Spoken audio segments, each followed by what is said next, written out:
Ժողովի հետ կապված դուք եք ժողովին կարծես թե մասնակցում, ինչ խնդիր էր առաջացել նաև որտեղ մենք ահազանգ էինք ստացել, որ այստեղ կարծես թե իրավապահներ են շրջում տարբեր մեքենաներով։ Շնորհակալություն հարցի համար, մենք լավ հասկանում ենք, որ իշխանությունը փորձում է վախի մթնոլորտ ստեղծել եւ ցույց տալ, որ ինքն այս իրավիճակը վերահսկում, ավելին խախտելով եւ Սահմանադրության եւ Հայաստանի մի շարք օրենքների պահանջներ, ներխուժելով եկեղեցու ներքին ինքնակառավարման դաշտ, որը իրավունքը չունի։ Քահանաները բնականաբար իրենց ժողովը արեցին տեղապահի հետ, ես մի հատված եմ մասնակցել իրավական մասերով եմ բնականաբար մասնակցել այդ ժողովին, իրանց ասես ասած ոգին ամուր է, հաստատակամ են եւ բնականաբար եկեղեցու կողքը կանգնած են։ Իսկ իրավապահների շարժը ինչով է պայմանավորված եղել։ Վախ են ուզեցել առաջացնեն հոգեվորականների միջև, իրանց մեջ վախ առաջացնեն, բայց հոգեվորականները համարձակ մարդիկ են, որովհետեւ իրանք են հենց մարդկանց, այսպես ասեմ, ուղղորդում դեպի բարոյական արժեքներ։ Եկեղեցու հետ կապված նաև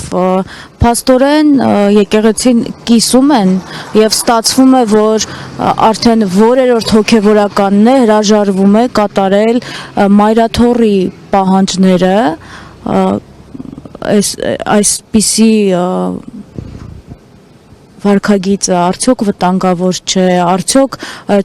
Նիկոլ Փաշինյանը չի հասնում իր նպատակին, հա, եկեղեցին ամբողջությամբ օկուպացնելու կամ եկեղեցին իրենց ձեռքի խաղալիքը դարձնելու։ Դե տեսեք, իրականում այս գործընթացը, այս կոնֆլիկտային վիճակը վերև է հանում բոլոր այն թույլ կողմերին, թույլ անձանց, ովքեր որ պատրաստ են կոմպրոմատների ճկման տակ չդիմանալ կամ ինչ-որ անձնական շահերի ձեռնելով դավաճանեն իրենց եկեղեցուն։ Իրականության մեջ մաքրություն հենց բարենորոգումը սա է, որ այն հոգեվորականներին, որոնք արժանի չեն լինել եկեղեցու հոգեվորականները, իրենց նա բացահայտում է։ Իհարկե սա պառակտում է առաջացնում, իհարկե այս ցնցումների են տանում, բայց դա Նիկոլ Փաշինյանի ոճն է։ Ընդ որում ինքը փորձում է իմիտացիա ստեղծել, որ իբրև սա բնական process է, հոգեվորականները իրանց հետ խնդիրներ, միմյանց միջև խնդիր ունեն, բայց մենք բոլորս էլ հիշում ենք, որ սա ինքն է նախաձեռնել, ավելի նույնիսկ երեք չդիմացավ, եւ ինքը նաեւ երբ որ լսեց, որ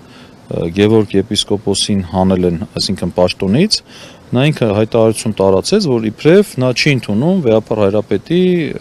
այդ տնօրինությունը։ Դա սահմանադրական կարգի տապալում չէ, վառ օրինակ չէ։ Դե տեսեք, բոլոր դեպքերում այո, նույն սահմանադրության կարևոր նորմն է խախտել, ինքը մտել է եկեղեցու ինքնակառավարման տիրույթ, առանց հասկանալու եւ խորանալու, որ նույն Գևորգ եպիսկոպոսին, Գևորգ եպիսկոպոս Սարոյանին վեհապար հայրապետն է նշանակել, ինքն է նրան եպիսկոպոս կարգել, ինքն է մասսացորդի թեմը ստեղծել, այսինքն այդ ինչպես է լինում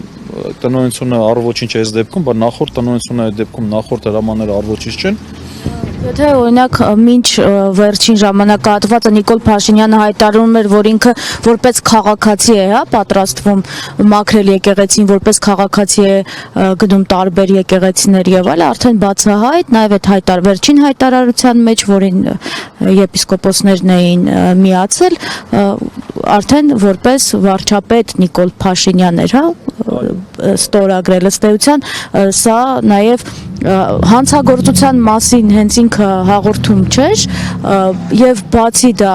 օգտագործում է նաեւ ոստիկանությունը, հա, եթե ոստիկանությունը չգա եւ չկանգնի եկեղեցու դռների առաջ, ինչ տեղի կունենա, հա։ Տեսեք, նախ եւ առաջ այդտեղ մի հետաքրքիր բան կար, որ այո, ինքը հերթական սխալաթույլ տվեց իր հաշվարկի մեջ, ինքը հանդես եկավ որպես հայ վարչապետ։ Մինչդեռ այդ փորձում էր իբրև որ վարչապետ չէ, բայց վարչապետի բոլոր լիազորություններն օգտագործում էր ԱԱՑ, ոստիկանություն։ Այստեղ մի կարևոր բան կա, եթե նկատել եք, եպիսկոպոսների պաշտոնները նշված չէին։ Մենք մտածում ենք ինչու չի նշել, նա ցանկանար որ ցույց տար իմիտացիաներ, որ թեմերն են իբրև դուրս եկել այս բարենորոգիչ ծրագրի անունից, բայց հետո հասկացանք ինչու չեն արել, որովհետև այդտեղ Արցախի թեմ էլ կար։ Եթե նա սկսեր թեմերը կամ պաշտոնները նշել, ինքը ստիպված է լինելու նշել նաև Արցախի թեմ այդ բառերը։ Մինչդեռ մենք գիտենք, որ Ալիևը կզայրանար եւ հենց այդ պատճառով այդ թեմերը չեն նշել։ Եթե չեմ սխալվում, բազմաթիվ հաղորդումներ եք ներկայացրել, չէ՞, հանցագործության մասին, այս գործողությունների հետ կապված, այդ թվում ոստիկանության դեմ, Փաշինյանի դեմ, որևէ ընթացք տրվում է թե չի տրվում, եւ այս իրավիճակում ինչ պիտի աներ առնվազն ոստիկանությունը եւ ինչ պիտի աներ օրինակ դատախազությունը, ընդհանրապես իրավապահուժային կառույցները ինչ պիտի անեին։ Տեսեք, բացի այդ ապօրինությունը տեղի ունենում, այո, մի քանի հաղորդումներ ենք ներկայացրել, որոնցից բացի մեկից մնացածը արդեն քննիչ եւ դատախազի փուլերն անցել են, գտնում են դատարանում, առաջինացեն դատարանում եւ սպասում ենք դատանը, որպեսզի որոշումով պարտավորեցնի քրեական վարույթ նախաձեռնեն։ Իսկ այն պաշտոնատար անձիկ, ովքեր որ այս ակնհայտ ապօրինությունը չտեսնելու են տալու, իրենք էլ են պատասխան տալու, մենք այդ ամեն ինչը արձանագրում ենք։ Եվ հիմա էլ այս դեպքերի հետ կապված կրկին իհարկե հաղորդում կներկայացվի։ Գևորգ Սրբազանի դեմ հաղորդում ներկայացվելու է, նա այսօր վեհափառի հասցեին ուղիղ մեղադրանք հնչեցրեց, ասելով, որ Արշակ Սրբազանի մասնակցությամբ տեսանյութը իր կողմից է տարածվել։ Ճիշտ ասած չեմ լսել ու ես որքանով հասկանում եմ, ինքն էլ է անցել այդ բամբասանքներ տարածելու այդ ճանապարհը, չեմ կարող մեկնաբանել, բայց բնականաբար եթե հանցագործություն թույլ տվեց, ապա կքննարկվի նաև հաղորդում ներկայացնելու հարցը։ Շնորհակալ։ Լավ մնացեք։